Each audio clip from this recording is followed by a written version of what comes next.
জন আকাঙ্ক্ষা জানতে এনসিপির দেশ গড়তে জুলাই পদযাত্রা বৃহস্পতিবার পৌঁছায় ব্রাহ্মণবাড়িয়ায়।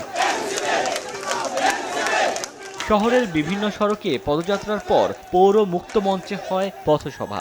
এ সময় মাইলস্টোন ট্র্যাজেডিতে শোক প্রকাশ করে নেতারা বলেন, বিমান বিধ্বস্তের ঘটনা পুঁজি করে ফ্যাসিবাদীরা মাথা চাড়া দেওয়ার চেষ্টা করছে।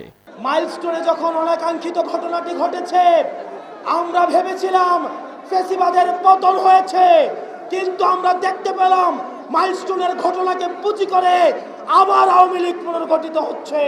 একটি গণতান্ত্রিক উত্তরণের জন্য আমরা যে সংস্কার প্রস্তাবগুলো দিয়েছি, এই সংস্কার প্রস্তাবের আশু বাস্তবায়নের মধ্য দিয়ে একটি গ্রহণযোগ্য নির্বাচনের দিকে যেতে হবে।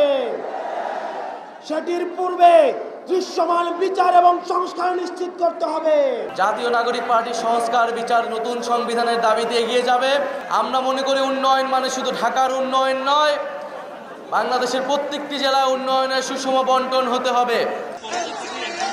এদিন বিকেলে জুলাই পদযাত্রা পৌঁছায় হবিগঞ্জে। জেলা উপজেলা পর্যায়ের নেতাকর্মীদের পাশাপাশি ঢল নামে সাধারণ জনতার। কণ্ঠের সঙ্গে কণ্ঠ মিলিয়ে চলে স্লোগান। শহরের টাউন হল মোড়ে হয় পথসভা। সেখানে এনসিপির শীর্ষ নেতা নাহিদ ইসলাম বলেন, দেশে আবারও দুর্বৃত্তায়ন ও মুজিববাদী রাজনীতি শুরু হয়েছে। এলাকায় এলাকায় যে দুর্বৃত্তায়নের রাজনীতি আবার নতুন করে শুরু হচ্ছে, মুজিববাদরে পুনর্বাসিত হচ্ছে, চাঁদাবাজ দখলদারিত্বের রাজনীতি ফিরে আসতেছে। আমাদেরকে সেই রাজনীতি ঠেকিয়ে দিতে হবে। আমরা মনে করি ফ্যাসিবাদ বিরোধী লড়াইয়ে যেই একতা, যেই সংহতি বাংলাদেশে তৈরি হয়েছে, রাজনৈতিক দল এবং জনগণের মধ্যে, দেশের পক্ষে জনগণের পক্ষে সেই সংহতি ঐক্য আমাদেরকে ধরে রাখতে হবে।